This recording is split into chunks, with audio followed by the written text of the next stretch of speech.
And also, you know, if you guys are interested, Oh, we got yeah. another high end here. Rule of Rose. Help me send my other kid to college or university. We just kind of wanted to fill you guys in on what we've been up to in the past 11 or 12 months since we kind of took our break from YouTube. So to start off, I did come back from Japan. I'm not still out there. I've been working at the store the past year. I'm very glad you're back here, Matt, for sure. So we've been back here. Might be some haul videos going up soon. We're still kind of talking it out, but I'll show you guys potentially some of the things I got on my trip there. And then next, maybe a couple weeks after I got back, we did my first outdoor sale with TND. And thank God, because I was not available because I had like a 3-month-old at home. So yeah, we were so pretty that much, was a no-go. We were just down to Dave, Frank, and I, but we made it work. And yeah, it was a solid sale. We made some strong sales, got some inventory out to the people at great prices. Overall, success. And then we did a fall edition. I was going to say, I should just have kids all the time so I don't have to do any of the work. Yeah, this guy showed up at the last 20 minutes. This guy showed up at the last 20 I helped minutes. carry those heavy wooden tables. Okay? Yeah, he came through at the That end. is where the real work happens, is at the end of the sale. Those last 20 minutes with Joe were key. Exactly. Yeah, and we did the fall one. And then Joe was there for that the whole time. Exactly. That one went much smoother because I was there to help, for sure. Yeah, less mistakes were made. But overall, it was another strong sale day. Yeah, nothing really of like crazy note for that, but nice. Yeah, same business as usual. And then we did a Black Friday sale, which we've never done that before. Yeah, that was the first for the store, eh? So I think we did 20% off everything in the counter. So it was all the higher end stuff that was on sale. The lower end stuff we were kind of low on stock on. I think now we could probably extend it. Yeah, I think so too. But at the time, it was like we had more like high end stuff we needed to kind of. So we gave a good deal on that on Black Friday, and that went well too. It was a little experiment we were trying. Because I know in the past you guys did like an anniversary sale. Yeah. So it's kind of in that vein, similar idea to that. No, it was nice to do it with Black Friday. And then I'll let you talk about the tax break. Yeah, so for the tax break, our government was like, yo, use video games. Yeah, so it was supposed to be like, it was meant to be like for parents to buy kids' toys, but video games got lumped in, so great. The problem with us was our prices already include the tax. So we were kind of like, okay, do we go reprice everything, or how are we going to work this? So luckily we just made a Google Doc that took the 13% off. So I don't know about you, but I found it a bit busier because especially that higher end stuff. Definitely, like it was moving. Like saving that tax, especially on the higher end stuff, like Joe said, makes a huge difference for like the client and for someone like me who likes to buy that high end stuff. It makes it much more appealing. So well, yeah, like a $500 game is like $560-ish with tax, right? So yeah, like I think it was in a video. I bought like that CIB Game Boy Micro we got like a long time ago. Yeah. I bought it with that tax break, and it was like so it makes it a lot easier. The other good thing is. Because we've had people online call us out and say, you know, you guys are full of crap. You don't, you know, your prices don't include tax. You're just overcharging. So it was nice to see those people show up, and then we're literally giving 13% off everything. So I think it kind of proved to people that we actually do collect the tax. Like we do pay the tax, man. we are not. Every quarter we send the government money. It breaks my heart, but everything's above board. That's how we're a legit business, and that's how we operate. You know, we're honest. And then after that. I guess since then, we also had some cool buys or bigger buys that happened. There was kind of one each that I wanted to kind of go over. I'll let Joe talk about the first one. You mean client buys, right? Yeah, big client sales that we made. Yeah, so we sold a copy of Snatcher, which was awesome. I think it was like $1,800. It was right around there. And then after that, it shot up. It was around $2,000. I think it's come down.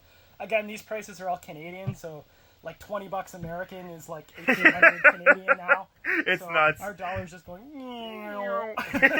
So true. And then, is there anything else you want to say about the Snatcher thing? No, it was my personal copy, so it was nice to sell it. So it'll help fund my kids' education. I just decided to sell it. It had gone up. It was basically worth enough where I was like, I don't need this on my shelf. I'm not a visual novel guy. I know a lot of people that are like, oh, it's Kojima's opus or whatever. Yeah, it's big, like final, like our biggest piece. For $1,800, I'm happy to see someone who really wanted it get it, and you know, my kids will hopefully use it for something in the future. So we'll see.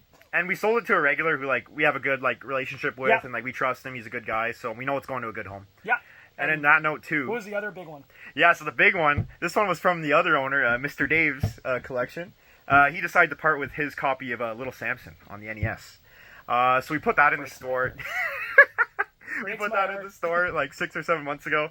And we had like an NES like huge collector. He came in and he was like, "Oh my god, this is my time. And he like he Well, you did some convinced him to research. buy it. Yeah, I did. Yeah. I had to talk him into Yeah. it because at first he's like, I'll come back. I need to call the wife, make sure it's okay. So he left and he talked to her, and eventually he comes back and we talked it out a little more, and he went for it. Yeah, well, it's like you're spending a mortgage payment on a video game. Got to talk about that So, with the family. yeah. But that's like the grail on the NES, and he was so happy to get it. So again, 2 like of our highest end like sales we made in the past year went to great homes. So Yeah, and I think the other big one, we sold a copy of Burning Rangers. yeah, on the Saturn, The we guy, sold he that. bought it on his birthday. Yeah. That just came to me. He put And some that trade was- towards it. yeah. He had some like it was good. It was like a $1,000 game. So, Yeah. And I don't know if you remember the kid. He comes in like every 3 to 4 months. And he just gets like he just gets whatever he sees that he his wants. heart's set, So, and he's yeah. like. And So- also, you know, if you guys are interested, Oh, we got yeah. another high end here. Rule of Rose. Help me send my other kid to college or university. Minty CIV. We have that there if ever any of you are interested. There you go. Feel free to ask us about it. Yeah, so those I are love kind of it. like the big buys we've made since we last talked to you guys. And on that note, I guess we'll end it with our last outdoor sale. It just happened like 4 or 5 weeks ago. Our spring edition. Yeah. That was probably, in my opinion at least, the 3 I've done so far, that was our busiest one. Biggest Oh one my God. ever. We Yeah. had so much stuff. We had extra tables. We packed a U-Haul to the hilt, as Gabe would say. Yeah, like we opened it and stuff was already There almost was mine. there was 0 room left in that thing. So yeah, that was an awesome sale. Again, really good weather. We seem to be really lucky. Knock on wood. But Yeah. whenever we announce an outdoor sale, it It just, just doesn't works. rain that weekend. So, Like we're always like yeah. really lucky on that front. And like it was just really steady the whole day. Like man, like we were running out of room there. We were like this at one point. Yeah, like we- people, like everyone turned up. It's man. usually slammed at the beginning when your collectors and Mm-hmm. resellers come in, and then your wake up late crew comes in. But then from like 1 to 3, It's like it's usually dead. We had no lulls. Like it was just steady until like 4:30. all It hands was were on insane. deck that day. But yeah, it was a very awesome time. We appreciate everyone that came out to our outdoor sales in the past year. And I worked that one too. So Yeah, he it was also- present, by the It way. also went really well. yeah, 'Cause I was things were much smoother. But yeah, no, I guess you guys are pretty much caught up to speed on everything that's really happened, like major events for the store in the past year. I guess if there's anything else you want to add, Joe. No, I'm good. I just want to thank Dave for deciding to give YouTube another shot. Yeah, It as was, you know. it was really heartbreaking for the two of us when we couldn't act like idiots in front of the camera. Yeah, we So- missed it. We missed it. It's so much fun. It's like, So it's great. Thank you, Dave, for Thank you, Dave. manning up and doing YouTube again. And we'll still be your friend because of this now. I know at the end of your last video, you said we were like holding you, like you had to make the YouTube. Exactly. But you gained some friendship points with Joe and I. so we're just gonna keep heckling him so that he keeps doing it. It's the circle of life, man. Yeah, exactly. But we appreciate you guys. Cheers, guys. Take it easy.